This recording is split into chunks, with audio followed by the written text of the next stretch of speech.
Hello. One of the topics in physics that I think is most misunderstood, certainly by the general population, and arguably even by students of physics, is that of circular motion.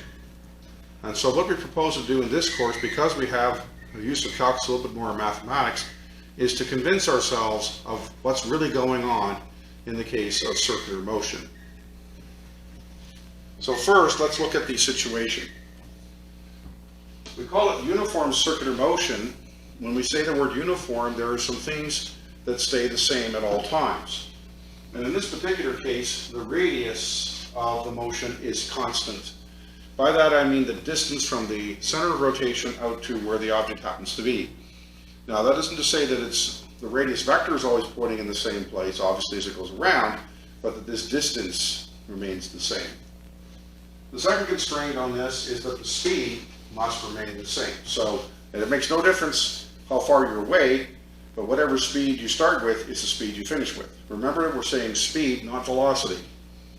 Okay, so and we'll come back in a second. So the speed that you go around is distinct, of course, from the velocity where direction is important.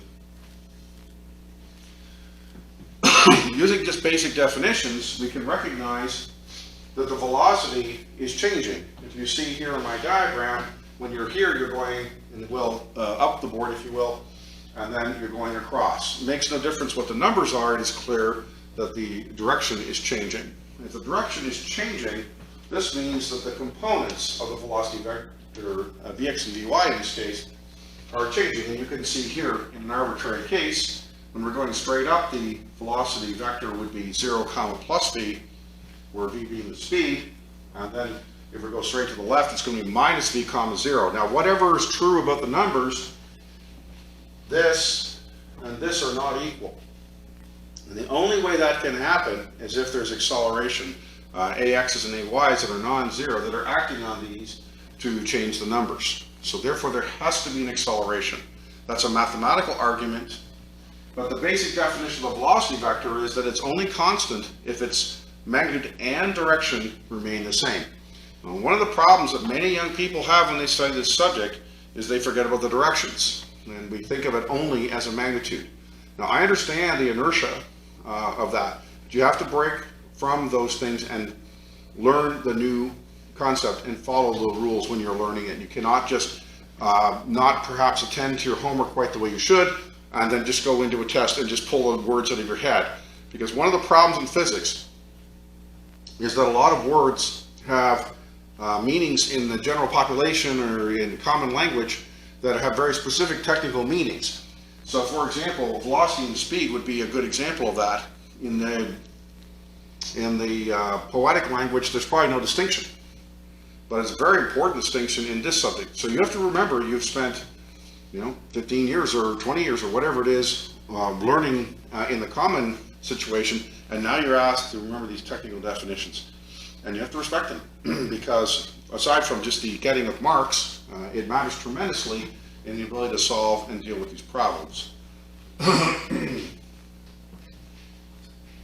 So, we seek then in this derivation is to properly define what acceleration does exist. Is there a relationship for it? Can we convince ourselves of the direction, instantaneous or otherwise, and what magnitude it might have? Will the magnitude be the same, or will it change? Will the direction change? One would suppose the direction would change because we're constantly getting this constant changing of velocity, so one would expect there to be some kind of direction change. Now, there's misconceptions with all of this that exist outside of this, which I'll come back at the end. I don't want to do them just now. So if I come over here, and we start looking at this, for a given radius, we would take our conversion from polar form to Cartesian form. So we can have some arbitrary angle here and a radius. So it's like an r theta. We want to convert that to x and y. So in this particular case, it would be x cos and r sine. For x would be r cos, and for y would be r sine. And we know this from last year. The velocity leads the radius vector. Sorry for the interruption. Any teacher who wants to attend OSSTF meeting, there is a an email with a Zoom link from Michelle Woodley, and there is an access code. Any teacher who wants to attend OSSTF meeting, please check the email from Michelle Woodley with an access code. Thank you.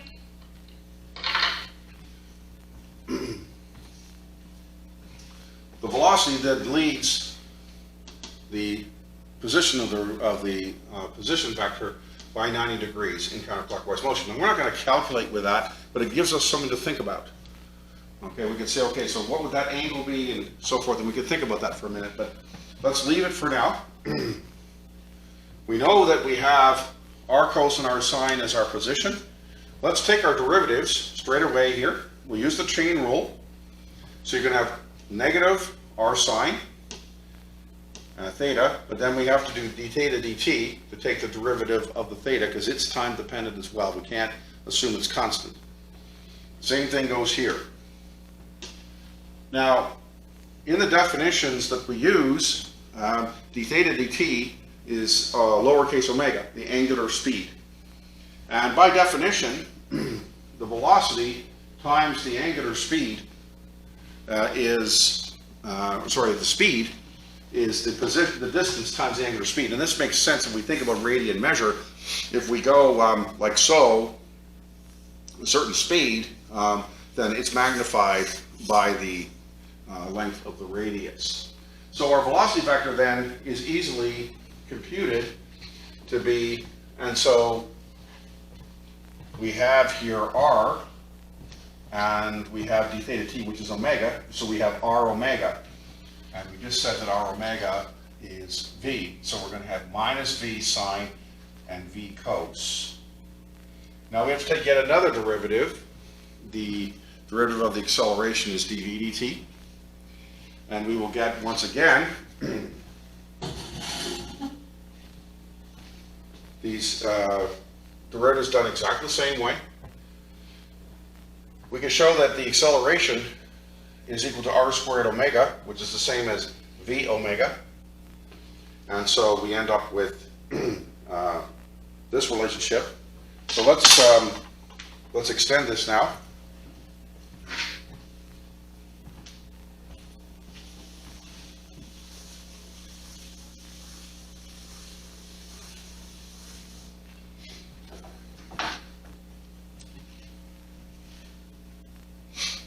So we have our acceleration vector then is equal to the acceleration, which is going to be the magnitude of it, which is a function of the, and I should say here, you can see by this that that will be constant. The radius is constant and the angular speed is constant because the speed is constant. Okay, so we can say A here as a constant value, and this is equal to, so then we can multiply, and inside we'll have negative cos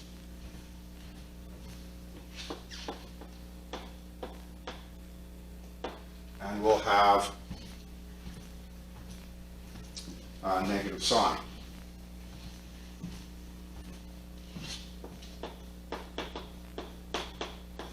Now, this is important. Observe,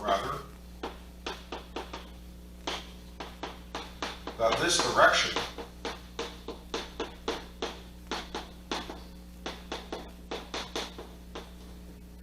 is instantaneously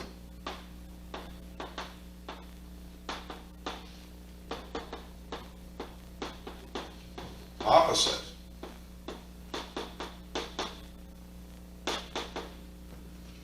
to the position vector. So over here we had, and I'll just write it again for context, here we have r equals r naught, if you will, cos theta sine. And so you can see that the direction here is the negative. So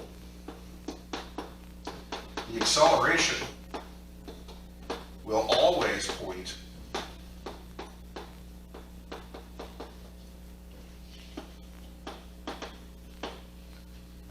emphasize always, towards the center.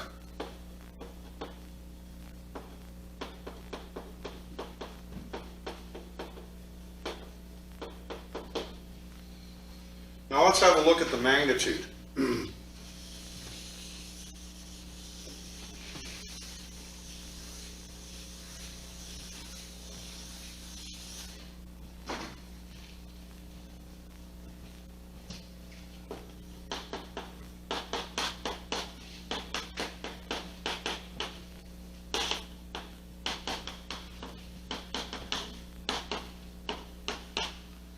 So we can back up a little bit, and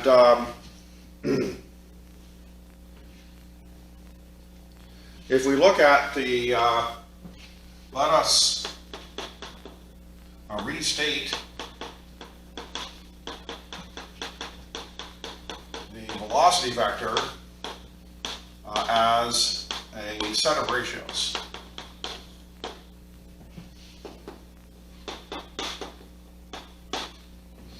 So first we have V is equal to V quantity,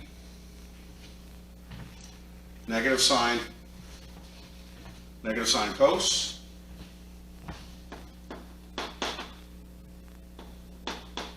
I'm going to put the V inside for a moment. So we're going to have negative V sine, comma, V cos. Also, sine theta is going to equal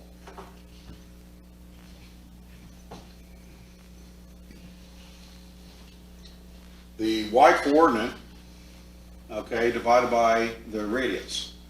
So you'd have y over r.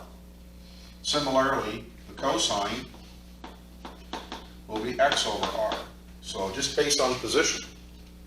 The theta references the position, angular position of the object that goes around. That hasn't changed. So we can put this back in then, and we'd have V equals quantity negative Vy over r, comma, V x over r. To do that,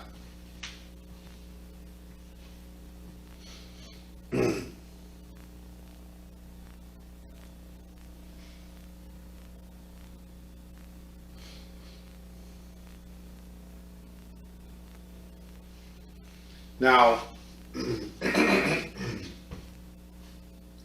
acceleration then is equal to dv dt. So let's look at this expression. R and V are constant.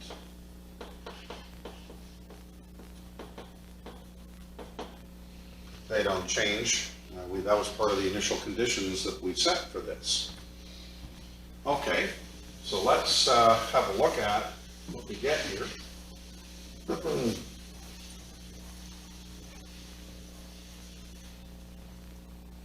So then the acceleration would equal quantity negative V over R dy dt, comma, V over R dx dt. Now we've already done that.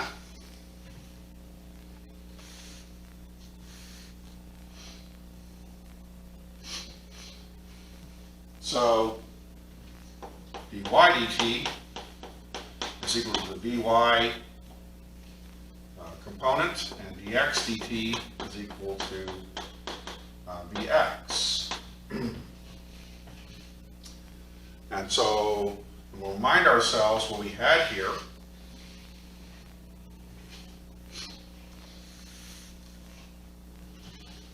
So Vy was equal to cos, V cos, I guess, theta, and Vx was equal to negative V sine. because we had x, of course, was cos theta. So to take the division, divide, and we ignore the chain rule for now. So let's put this together again. Equals quantity negative v squared over r cos theta quantity v squared over r sine theta. Now we're going to take the magnitude,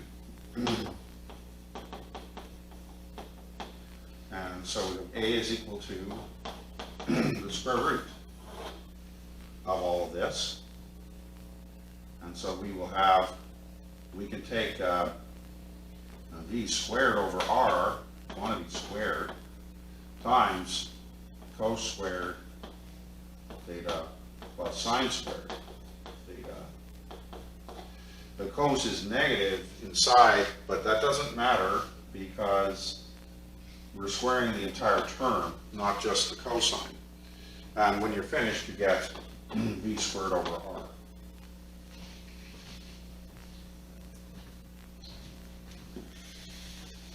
Now, reading the math and what it tells us here is difficult sometimes for students. But if we take a circular motion, we recognize that the acceleration vector is instantaneously pointing inward as the object moves around. So the acceleration points to the center.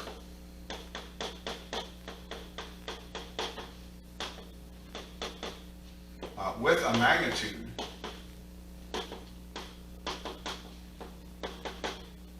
of v squared over r. You will hear the word centrifugal force, whatever, used a great deal in the media, by students, and in a technical field, words matter. They really do, and we have to be mindful of how we say things. If you are a young student of this material and you move forward in this subject and you use the wrong words, you discredit yourself, and you have to pick up the discipline. It's difficult. We all make little mistakes, but we got to be careful while making big ones. Now, when you sit in a car and it goes around the corner, you feel pulled outward, and this is known as centrifugal force.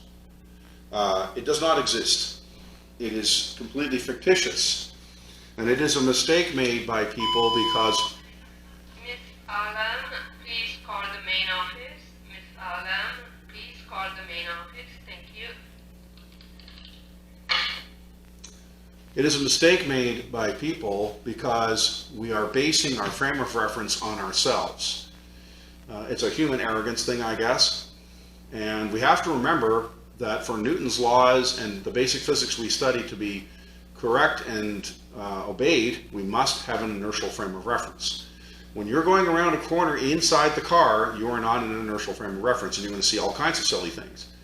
In the same way that if you're going down the road in a car and you pass another car, this car looks like it's going backwards, but its wheels are going forwards, and you see all kinds of contradictions. So we have to stop for a minute and recognize that what we thought was true by our senses, which are often misleading in physics, we have to set it aside. And the sooner you do that, the better it will be. If you go around a corner, in effect, you have to be pushed around that corner. Your body, by Newton's first law, wants to go straight ahead. And the only way to get you to curve around the corner is to push you in or pull you in, whichever way that is actually happening. In the case of going around the corner in a car, you're going around the corner and the seat and the door and what have you, the friction of that is holding you in place. So as the car goes around, the car itself pushes you around the corner. The car itself is pushed around the corner because of the friction of the tires on the pavement. Okay, so as you turn the steering wheel, you create a force that pushes the car around and changes your velocity vector. So it's very important to understand. Now, this leads then to the final point here. This inward acceleration is known as centripetal acceleration.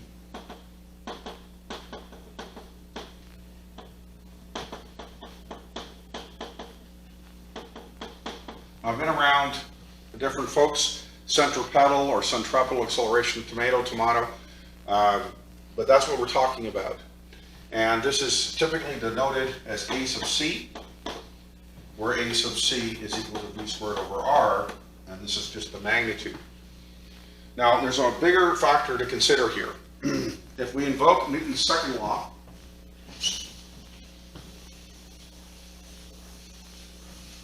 because forces are what create these things, so using Newton's second law, we have F sub c equals mv squared over r, and this is called the centripetal force.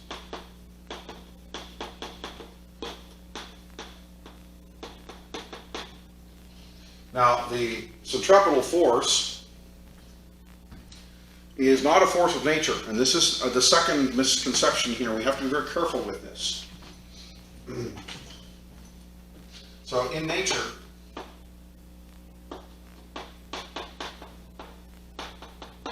F sub c is not a phenomenon.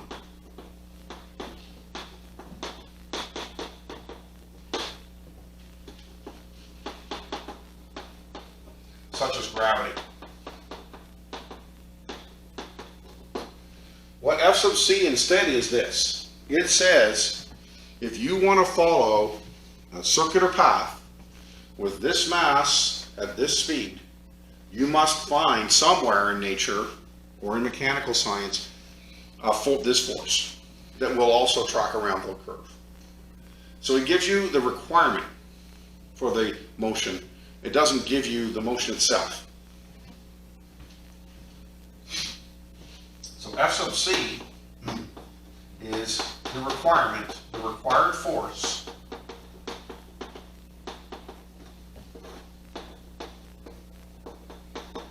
to follow a circular path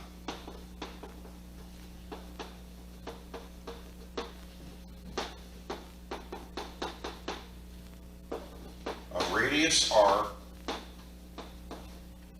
and speed v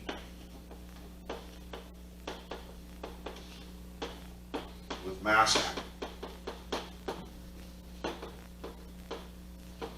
Now we can do this. Now how this gets done is up to you. This is sort of the requirement, kind of like how much money something costs. And then you have to go find the money.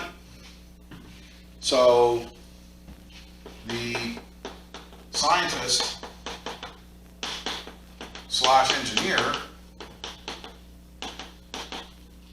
now seeks such a force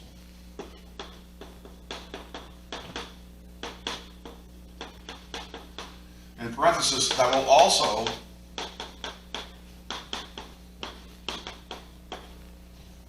be directed centrally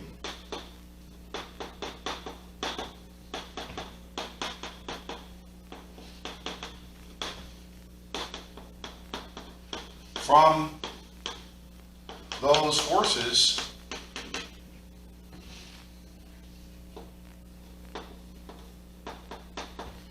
available in nature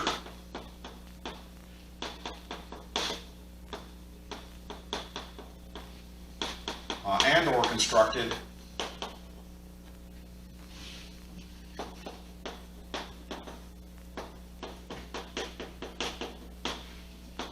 by humankind.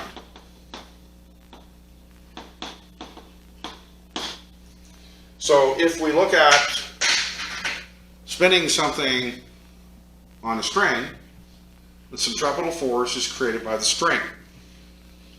Generally, it's far stronger than it needs to be, but if you spin the object too quickly, the spring might break, and then of course the object will follow a straight line. If we're above the Earth and we follow certain speeds, we will create an orbit.